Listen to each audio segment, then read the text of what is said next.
Welcome to This Explainer.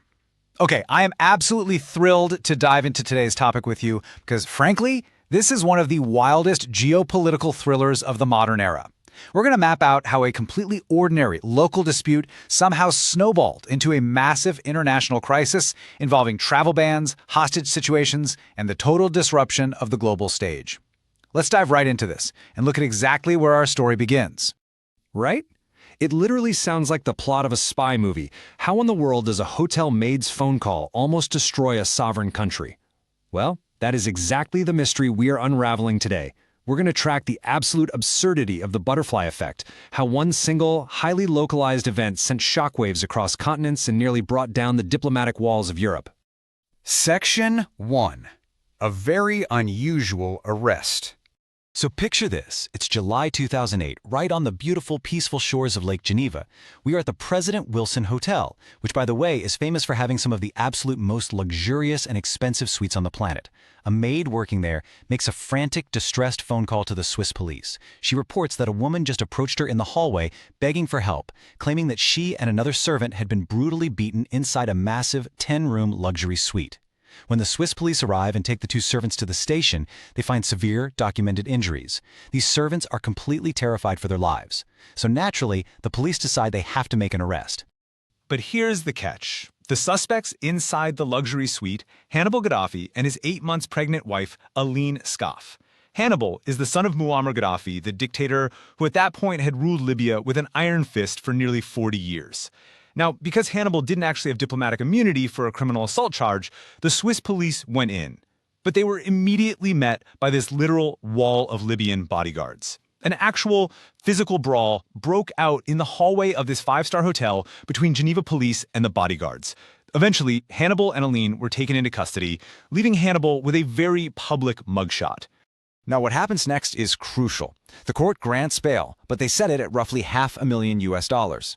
It's a staggering amount, right? Designed to make sure they don't go anywhere. But for the incredibly wealthy Gaddafi family, that is absolute pocket change. They pay it without breaking a sweat, and since there were no travel restrictions in place, they immediately hop on a flight straight back to Libya. Once they're home, they just pay off the two abused servants with an undisclosed settlement to drop all the charges. Boom, case closed, right? Nope, not even close. Section 2. Gaddafi's economic warfare.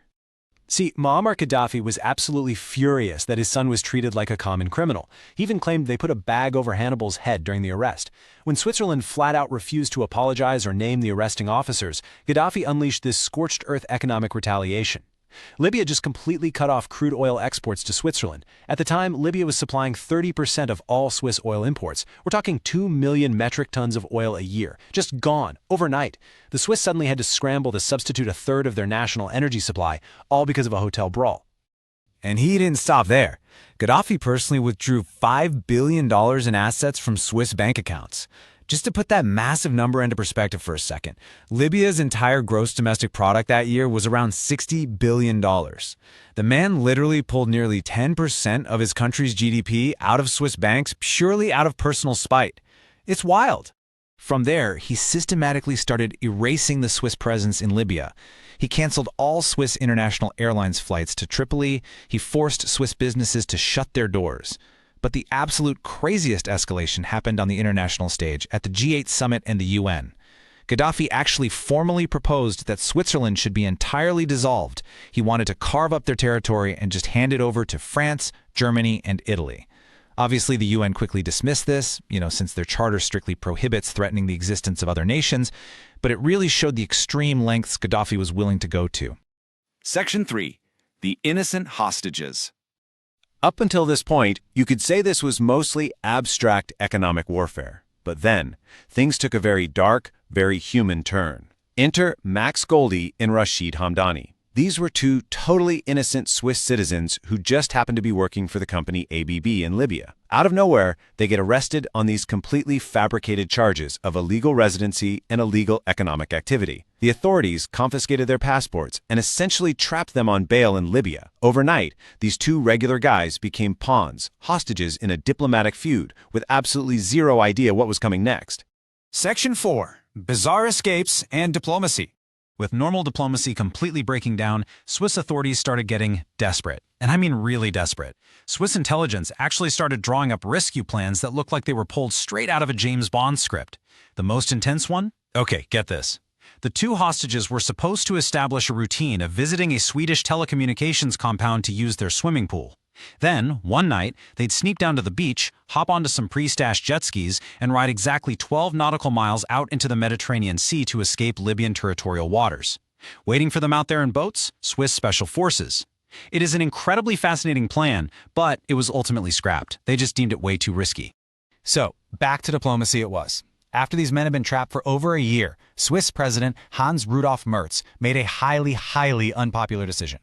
He traveled to Tripoli himself, officially apologized for the arrest of Muammar Gaddafi, and promised to set up an independent tribunal to investigate the Swiss police. It was a massive, humiliating concession, but hey, it initially seemed to work.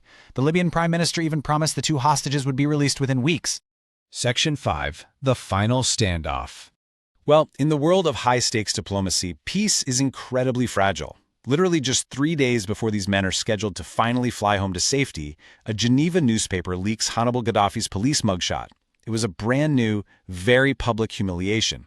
The Gaddafis immediately sued for $90,000. And as for the two Swiss hostages, they were sent to a Libyan doctor for a quote-unquote final checkup, and they just vanished. For 7 excruciating weeks, Swiss diplomats didn't even know if they were alive. They finally resurfaced later, reporting they'd been thrown into solitary confinement. At this point, Switzerland changed tactics and decided to hit where it hurts. They used their power to blacklist the entire Gaddafi family from getting visas to Europe's border-free Schengen zone. A huge move. But Libya countered by banning all European Union citizens from entering Libya. Now, this completely localized feud had dragged the entire, very outraged European Union into the mess. Countries like Italy, who had massive economic interests in Libya, were furious. Facing immense pressure from their own neighbors, Switzerland was eventually forced to back down and lift their ban. Then the situation hits a terrifying climax. The two Swiss hostages were actually convicted in a trial they weren't even allowed to attend. This forced them to desperately seek refuge inside the Swiss embassy in Tripoli. Libyan police literally surrounded the building, threatening to storm it. Inside, panicked diplomats are hurriedly burning confidential documents so they wouldn't be stolen. It was intense. Seeing absolutely no other way out to stop a full-blown international incident, Max Goldie made the agonizing decision to walk out the front doors and surrender himself to a Libyan prison to serve a 4-month sentence. Because Goldie surrendered, Rashid Hamdani's charges were cleared. But let me tell you, the cost of his freedom was steep and deeply humiliating. Right before he was allowed to cross the border into neighboring Tunisia and escape, he was forced to read a pre-written statement on camera. He had to explicitly condemn Switzerland for keeping him in their embassy and publicly praise his Libyan captors. Just brutal. And then we get this deeply surreal twist. While Goldie is sitting in that Libyan prison cell, he gets a summons. Who wants to see him? Hannibal Gaddafi himself. The exact guy whose hotel brawl started this entire crisis orchestrates this twisted, televised PR stunt. He graciously allows Goldie to call his mother for her birthday, and in return, extracts a theatrical, televised apology from his own hostage. It is just a chilling, masterful display of psychological control. Finally, as his 4-month sentence wraps up, diplomats manage to secure Goldie's release.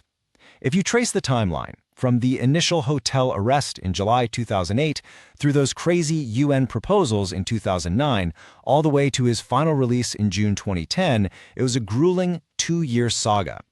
As Goldie finally stepped off the plane back in Switzerland, he vowed he would never, ever return to Libya.